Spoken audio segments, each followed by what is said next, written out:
মানুষ যদি স্বার্থ সিদ্ধি করার জন্য সবকিছু বিলীন করতে পারে, তো সবচেয়ে বেশি স্বার্থ তো আমাদের আল্লাহর কাছে। আল্লাহ চাইলে হয়, নাইলে হয় না। আল্লাহ তো নিজেই বলছেন, ওয়ামা তাশাউনা ইল্লা আইয়াশা আল্লাহ। তুমি দেওয়ালে মাথা মারতে মারতে ফাটায় ফেলতে পারো, কিন্তু আমরা না চাইলে কিচ্ছু হবে না।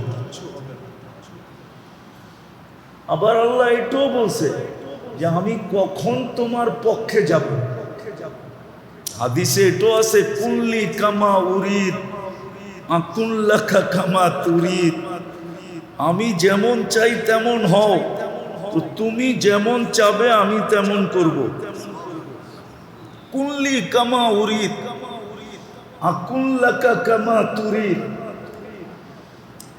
আমি যেমন চাই তেমন করো, তো তুমি যেমন চাবে তেমন আমি করব, করে দিব। ফাইন আসাইতানি ফিমা উরিদ, আমি যেটা চাই এটা যদি না করলে, উতইবুকা ফিমা তুরিদ, তুমি যেটা চাও এটার ভিতরে তোমাকে ক্লান্ত করে ছেড়া দিব। বরং আরেকটা হাদিসে আছে, উসাল্লিত আলাইকা দুনিয়া, দুনিয়ার যাই ঝামেলা এত তোমার উপরে চাপায় দিব, এত চাপান চাপাবো, তুমি ক্লান্ত হয়ে দৌড়াইতে থাকবে। কামা ইয়ারকুসুল ওয়াহশিয়্যু ফিল বাররিয়া, চতুষ্পদ প্রাণীগুলা শিকারের পিছে যেরকম জঙ্গলে ছুটতে থাকে, তুমিও এরকম ছুটতে থাকবা। ওয়া তাকুনু ইনদি মাজমুমা, আর তুমি আমার কাছে বড় নিকৃষ্ট হবে। ওয়ালা ইয়াকুনু ইল্লা মা কাসসামতু লাক, আর ওইটাই হবে যেটা আমি চাই, তোমার চাওয়া হবে না। তো আমি বুঝাইতে চাইতেছি আপনাদেরকে যে যার সবচেয়ে বেশি কাছে হওয়া দরকার ছিল, এই সৃষ্টির সেরা প্রাণীটা, মানুষ সৃষ্টির সেরা প্রাণী, যাকে আল্লাহ শ্রেষ্ঠত্ব দিয়ে তৈরি করছেন। ওয়ালাকাদ কাররামনা বনি আদম, যার শ্রেষ্ঠত্বের ঘোষণা আল্লাহ দিয়েছেন, যাকে আল্লাহ কুদরতি হাত দিয়ে তৈরি করছেন। সব সৃষ্টি হুকুম দিয়া তৈরি, বরং দুই অক্ষর দিয়া তৈরি, কাফ আর নুন। আপনাকে আমাকে কুদরতি হাত দিয়া তৈরি করছেন, হুকুম দিয়া তৈরি করেন নাই। সমগ্র সৃষ্টি 6 দিনে তৈরি করছেন, আপনাকে আমাকে প্রত্যেককে কমসে কম 10 মাস সময় নিয়ে তৈরি করছেন। সত্য তো? বুঝে আসতেছে? হ্যাঁ, ওই মানুষটা সবচেয়ে বেশি আল্লাহর কাছে হওয়া উচিত ছিল, কেননা সে শ্বাসে শ্বাসে আল্লাহর মুহতাজ, কদমে কদমে আল্লাহর মুহতাজ। আমি দুনিয়া বলতেছি, এখনো আখিরাতে যাই নাই, দুনিয়াই বুঝাইতে চাইতেছি। দুনিয়াতে আমরা কদমে কদমে আল্লাহর মুহতাজ, আল্লাহর মুখাপেক্ষী। উচিত ছিল আল্লাহর কাছে হওয়া, সারা দিন আল্লাহ আল্লাহ করা। যদি বিবেক থাকে তাইলে বুঝবেন, যদি অক্সিজেন এই পানির দামে কিনতে হতো 30 টাকা লিটার,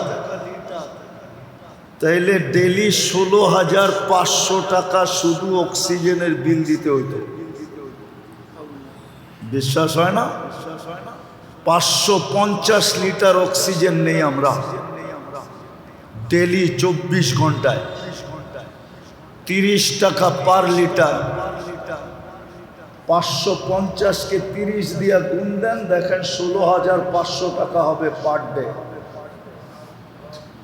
মাসে 4,95,000 টাকা শুধু অক্সিজেনের বিল দিতে হইতো।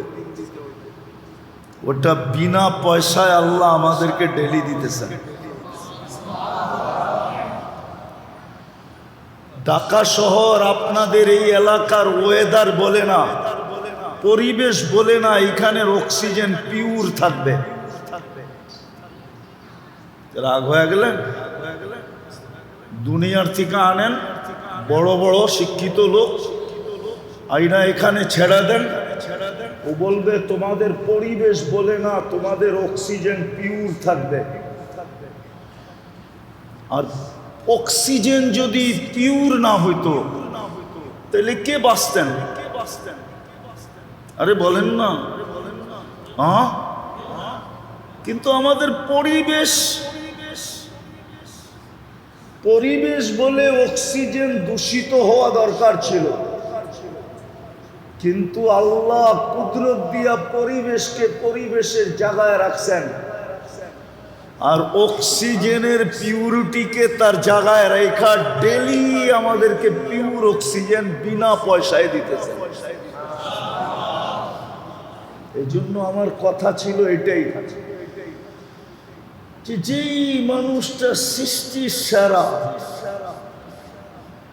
সবচেয়ে বেশি বিবেক যাকে দিলেন, সবচেয়ে বেশি বুদ্ধি যাকে দিলেন, সবচেয়ে বেশি বিদ্যা যাকে দিলেন, মানুষের মতো বুদ্ধি আল্লাহ কাউকে দেন না।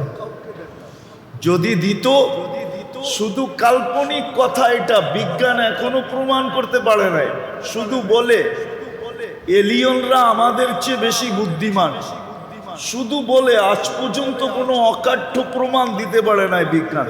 পারছে নাকি? না, এখানে শিক্ষিত লোক জেনারেল কেউ পারছে দিতে? হ্যাঁ, মানুষের চেয়ে যদি বুদ্ধিমান কেউ হইতো তাইলে আমাজনের জঙ্গলের প্রাণীরাও আমাদের সাথে প্রতিযোগিতায় নামতো। মানুষ সবচেয়ে বুদ্ধিমান, সবচেয়ে বিবেকমান, সবচেয়ে বড় বিদ্বান।